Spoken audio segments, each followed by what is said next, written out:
The Invader 1.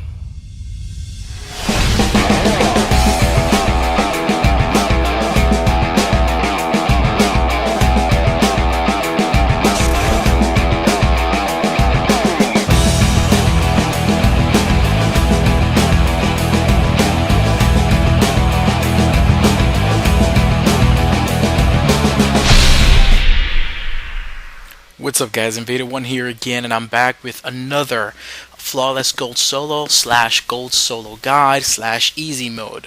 So a few of you guys have seen quite a few of my platinum solos, gold solos, and some of this I did create a silver guide, and a lot of you have asked me for a gold solo guide. So if we are talking about a gold solo guide and how to actually do it easy mode, I'm assuming that you do have certain characters. For example, at this moment in time, the two characters that I'm going to recommend for this kind of gold solo easy mode is going to be one, the Turian Infiltrator, and then the other one is the Turian Havoc Soldier. And let me talk about these two and the differences a little bit. In this situation, I am using the Turian Infiltrator, and this is the build that I'm using for him. Okay, I have a no fitness build because in this situation, you could either, for you guys, if you feel like you need a little bit more tankiness, you could definitely use a cyclonic modulator, 2 or 3 or even 4 to give you a lot of, extra shields. This is the build that I go with him because I depend on the stim packs to keep him alive. So let's go through the actual build, and you'll see in the solo that this build is very powerful. I've shown it definitely before in the past, but I'm going to show it again here. So rank 4, you're going to want to go for damage, so you get the damage tactical cloak bonus of 80%. Then you're going to want to go for recharge speed, so it's a little fast. And then this is what's great about the Turian Havoc Soldier, that you get tactical cloak, rank 6 assault rifle damage. So this means that it doesn't matter what assault rifle you put on this guy, it's going to be really good. So if you don't have the Service Harrier, you don't have the Saber, you don't have even the Maddock, but you have something like the Geth Pulse rifle, you'll still be able to do very well with this character. So let's go through the stim packs as well. Now the stim packs, what they do is they restore your shields, and at the same time give you a weapon damage bonus, and it actually helps you it actually helps keep your shields going for a few seconds. You see the durations, it's 6 seconds for this, the effect of it. So for 6 seconds you will have a weapon damage bonus. So sometimes, let's say for example, you're in front of a Banshee and you have 4 of these stim packs, and you're like, that's the last Banshee or second to last Banshee, and you really need to get out of there in that situation. You could actually use one of the stim packs to get a weapon damage bonus. This situation, what I'm doing here is I am actually using max shields, so I could get my shields restored pretty quickly, as much as I need, and I'm also increasing the duration so it lasts a little longer, and survival, so I get a max shield bonus 60%, and I don't need the melee damage because in a solo you really don't want to do melees, guys. And what happens, speccing it out this way, it gives you a max shields of 2400, which is more than what you actually have because I'm putting no fitness on this guy. So his shields, it's 100%. You get your shields back. Your damage bonus is 7.5%, and it lasts for 9 seconds. For 9 seconds, you have that damage bonus. Overload. The way I recommend Overload, the way you want to use this is to be able to strip shields and drop enemies to the ground. So like that, they can't shoot at you, and you could hurt them. The way I recommend it to go is to use chain overload, so you can hit multiple enemies at once. And this is very important. Neuroshock. I use Neuroshock quite a bit. The reason I use Neuroshock is because it drops the weaker enemies. It drops husks. It drops it drops the cannibals. It drops the marauders that are unshielded. So like that, you could drop them to the ground and just shoot them. They're disabled, so they can't really hurt you. And then for rank 6, you're gonna want to go for shield damage because this is multiplicative, and it does a ridiculous amount of damage on shields and barriers. So it will help you with Banshee's barriers. That is why I did not bring the Acolyte in this situation. I did not bring anything else because this truly helps out with shields. For Armored Legion, this is what's great about the Turians, that they have all this weapon damage, all these weapon damage bonuses. So the weapon damage and stability, this is what you're going to want to go for rank 4. Rank 5, you're going to want to go for headshots, and rank 6, you're going to want to go for increased weapon damage bonus by 10%, and weapon stability. So this gives you a weapon damage bonus of 30%, which is ridiculous. Weapon stability bonus 55% and weight capacity 15. So if you look at this, guys, you have a 30% weapon damage bonus here. Okay, the stim packs, if you use them at that moment, you get a 7.5 additional weapon damage bonus. And the tactical cloak is already giving you a damage bonus of 80% and then an additional 20% on top of that, on top of the base, but I believe it's multiplicative, not additive. But it still gives you a lot of damage. So in other words, guys, you're dealing a huge amount of destruction, and you see that in this solo. As a matter of fact, I did not need to use not one consumable, and the reason I'm doing it that way, guys, is because I know that I did a few other gold solos before, and I know that you guys expect me to do a solo like this. It takes a little longer.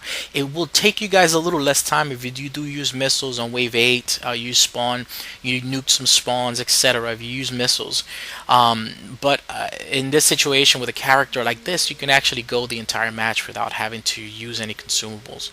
So this is the other guy, which is the Turian Havoc, that I also recommend. I'm not using him in this solo, but this is the build for him. If you feel like you actually need a character that has the benefit of the stim pack, but is a lot, he's a lot tankier, then you can use this guy and use this build. Let's go through the stim packs. This is going to be the same thing. It's going to be max shields, duration, and survival. And cryoblast, this is what's great about this guy. He may not have the tactical cloak bonus, which makes the Turian Havoc more powerful than this guy, but cryoblast is absolutely amazing. You want to spec into radius, so like that you could freeze cannibals and husks and drop them, and they're disabled. Again, I appreciate characters that have powers like this, that you can disable enemies and drop them. So this will actually help you. Cryo explosion, you can increase the damage to chosen frozen targets by 10%. So this becomes a debuff power.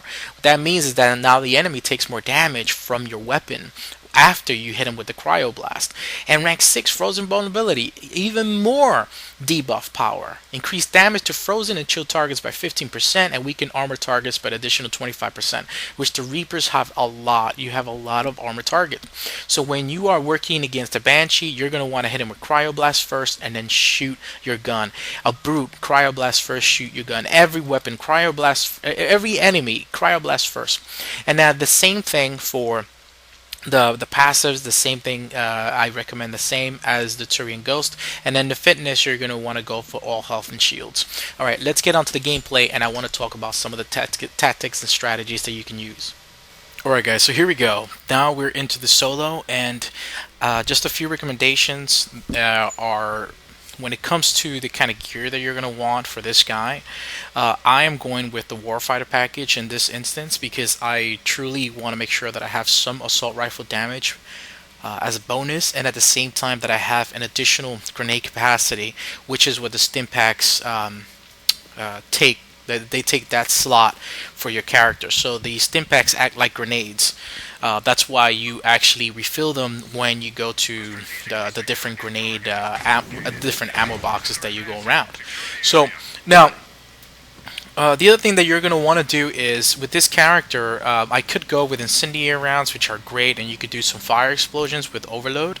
In that situation, what you're going to want to do is, if you're going to go with incendiary rounds, what you do want to do is put the heavy barrel on the gun, whatever gun you're using. In this situation, it's obvious that I am using the Cerberus Harrier. You do want the heavy barrel on it, so you could actually have some armor piercing and destroy armor. The other thing is, guys, that if you're going like me, I'm not using incendiary rounds here. I'm going with armor piercing just to destroy the enemies a lot faster, because the Reapers have a lot of armor targets. Well, in this situation, I'm just using armor piercing rounds 3. They work very, very good, and they destroy and they do a lot of this. They cast a lot of destruction on the enemy, so that's a great thing. Okay, so let's talk a little bit about tactics, guys. So this is Firebase Giant. This is actually one of the easiest maps to solo on. That's every kind of solo. That's platinum solos, that is gold solos, silver, bronze. This is actually a great map, and the reason it's a great map is because it has a great LZ area. It has a lot of little areas that you can actually hide, that you can take cover on, that you can lead the enemy one way and then go the other.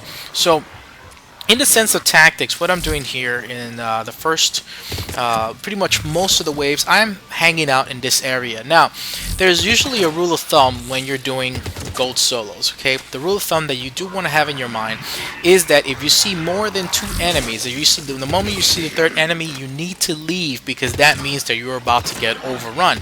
In this situation, I'm playing it, I'm not saying that I'm playing it reckless, but what I'm doing is that I'm actually not going by that rule of thumb every time, only because this character is just so powerful that he's allowing me to actually surpass that rule. But I do recommend that if you're doing your gold solo, to stick to that rule of thumb. The moment that you're in, let's say you're in this corner and you see three enemies, well, kill one and then move and go towards the next corner. Just make sure that you do not get overwhelmed, and that is very true. That rule holds very true when it comes to bosses. Never fight double banshees, never fight two banshees. You always need to fight one at a time. You never know what's going to happen. The maps in Mass Effect 3 do have holes, so sometimes you will have situations where Banshee may be able to shoot her Warpball through a wall and you didn't even realize, and you will see that in this gameplay. There are two instances where I get warped, where the Banshee shoots right through the wall. So that's definitely something that you want to look out for, and do. If you see two Banshees, do not fight them both at the same time. Just leave, guide one away, and work on one. Okay, and then if you have two bosses, like two Banshees, or even one Banshee and a brute behind it, get out of there. You're gonna want to take out the big boss enemies little by little, one by one. The moment that they bunch up, the moment that there are two boss enemies and right in front of you, you have to get out of there, because a Marauder will come behind you, a Marauder will destroy you. Okay, so that's that. Just keep that rule of thumb, which is two enemies, two boss enemies. The moment that you see a third, you gotta go. Actually, the moment you see the second, I'm sorry, you gotta go, because you can only fight one at a time. Alright, don't fight double Banshees. If you have two brutes, that's fine as long as they're far from you. But it is in a situation where you have when it's a situation we have a Banshee and a Brute, you really have to make sure that you get out of there, because the Brutes, what they will do, they will charge you, they'll bump you to the Banshee, and the Banshee will give you a sweet hug, and you definitely don't want that. Now, that's one thing. Now, the other thing, guys, is what happens when you do objectives. In objectives, there are various objectives that we got here. So let's go to targets. When it comes to targets, what you're going to want to do is actually wait out to see what target what target you actually have. So for example, if you get targets on wave 3, there will always be Banshees. Okay, so now that you know they're Banshees, you don't have to rush the target. You could actually let the Banshee get to you, because she most likely will get to you faster than all the other enemies. So by the time she gets to you, you can start working on her, killing her, and destroying her. For wave 6, if you do get targets, there will always be Brutes. So Brutes, especially for the Reaper faction. So you, with the Brutes, you're gonna have to come out of your little corner. You're gonna have to go and actually work them little by little. Use your stim packs and then take some cover. You don't have to kill them all right away. You don't have to destroy them right away. Just make sure that you are within your time. Take your time. Pace yourself. You usually have about a minute and 20 seconds for the first target, then the second target, and then the third target is 2 minutes. Fourth target the same. So you do have some time. Just make sure you shoot the Brute, kill him as much as you can, and then get out of there and take a better position, because you do not want to be shooting at the target and get tunnel vision, and then all of a sudden the other enemies like the Marauders destroy you. Okay, so that's that. Wave 10, if you get targets, there will always be Banshees as well. So that's we handle targets. Now for object recovery, as you can see here, we're having an object recovery situation. There's always two objects, and in this situation, normally what you want to do is, the first one I actually went a little risky, and I went ahead with the object, and I actually used my stim packs to keep me alive and go. As you see in this situation, I brought the object as close as I could to the area that I want to bring it, and then what I did is I'm drawing the enemy all the way to the opposite side of the map, so then I can just go back, pick it up, and just do a run with it. So don't, when it comes to the object recovery objective, do not get anxious. You actually have a lot of time. Look, this is 2 minutes and 53 seconds right now. So you have a lot of time to actually draw the enemies in, wait a little bit. You know, you don't want to wait more than probably 15, 20 seconds. That's really a long time. You want to wait about maybe 10, 15 seconds and then go back, pick up the object and keep on going. Now, when it comes to object recovery in this situation, you want to make sure as you're going that you're using your stim packs to give you some invulnerability, and at the same time, as you see here, I'm using my I'm using my overload to drop the enemies and stun them so that they don't continue shooting at me. Also, the other thing is that when you're going upstairs or downstairs, before you go down or up, as you saw what I did, I used the stim pack to make sure that I had some protection, a protection bonus if the enemy is shooting me at my back while I'm going up the stairs. Because sometimes you will lose a gel or you will die literally going up the ladder. Sorry, I said stairs, going up the ladder to try to get to the objective. So that's another thing as well. When you have devices, guys, devices, what you're going to want to do is, when you get the first objective for devices, if it's right next to you, just go right ahead and do it, as long as you know where the enemy is at. Now, if it's not right next to you, if it's all the way across the map, stay where you are and draw the enemy to you. So like that, they are all the way to you and not by the device.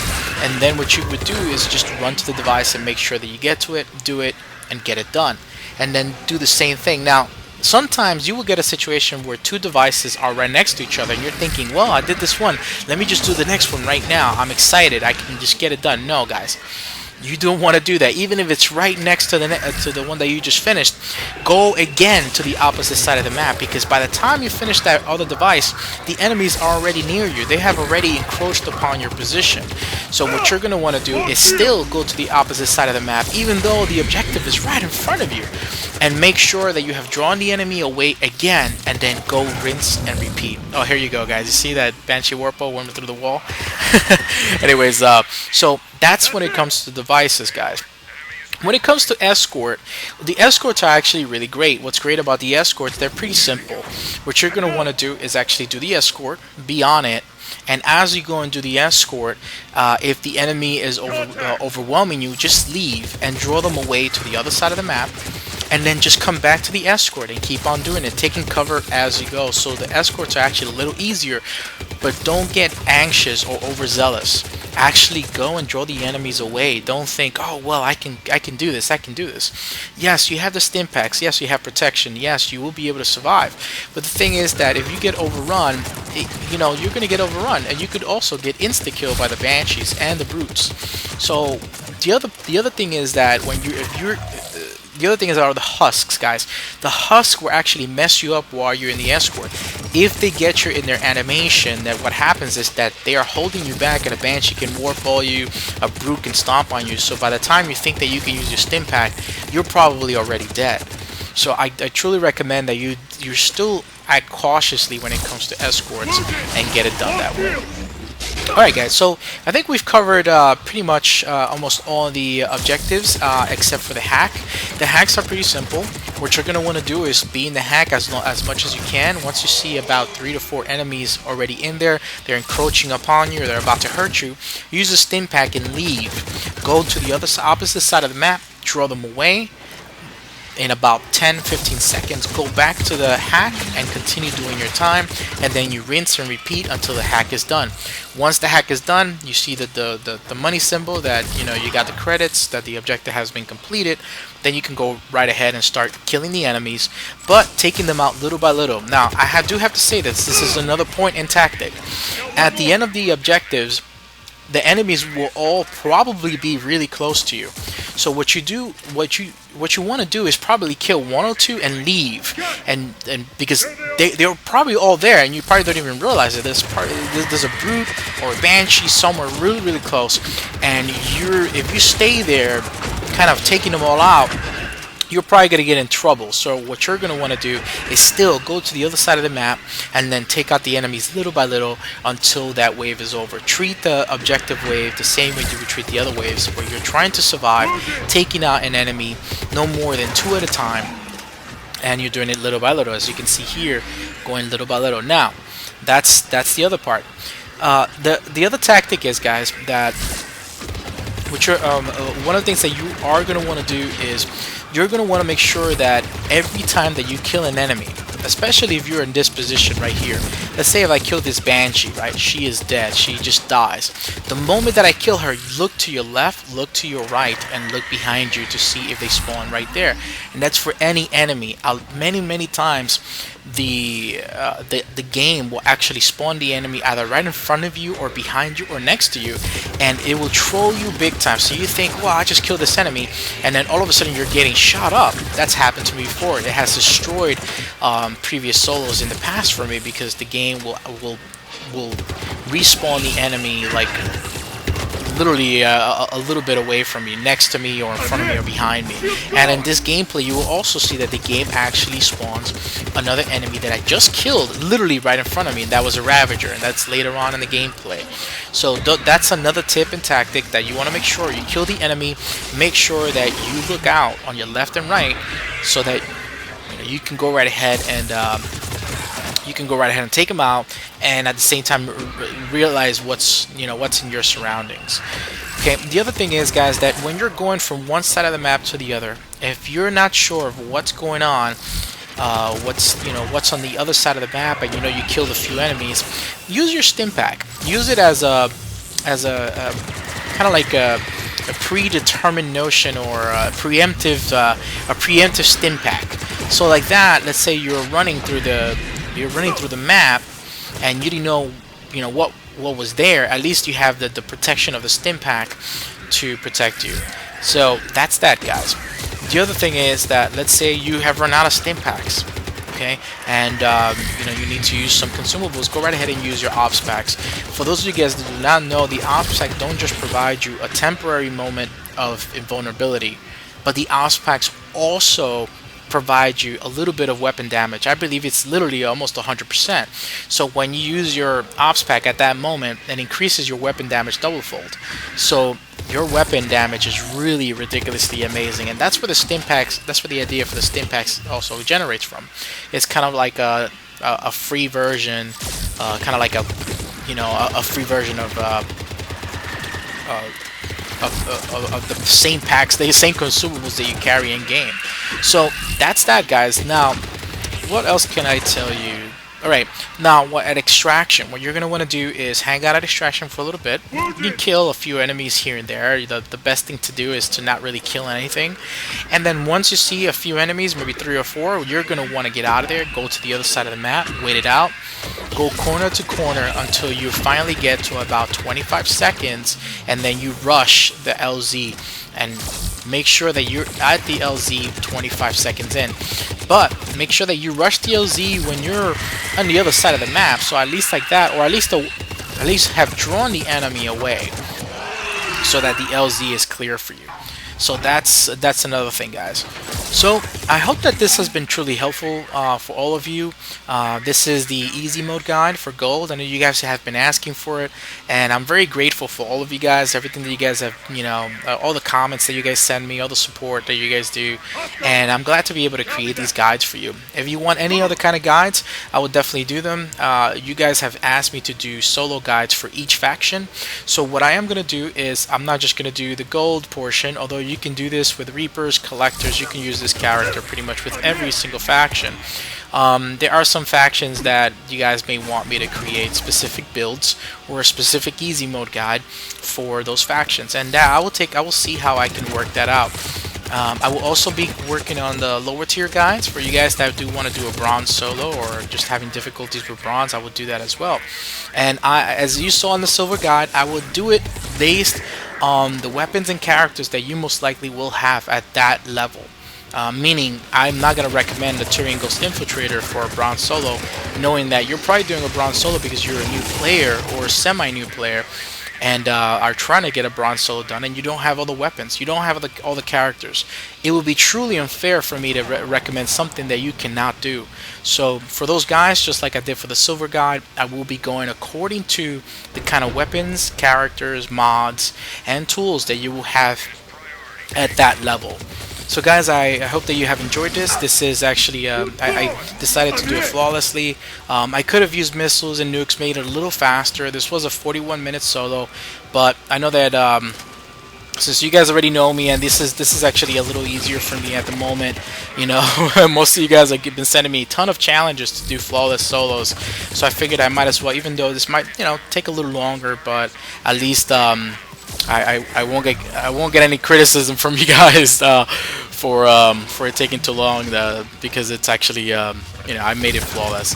And again, thank you guys for your help, all your support, all your comments, and please comment, rate, and subscribe. Let me know what else you would like to see in regards to solos, and I'm looking forward to providing as much content as you guys desire when it comes to Mass Effect 3 and any other game. So guys, take care. Invader 1 out. I hope you enjoy the rest of this, and once again, thank you for being awesome. Invader 1 out.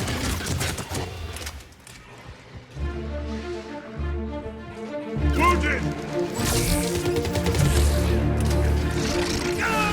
More shields!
I'm hit!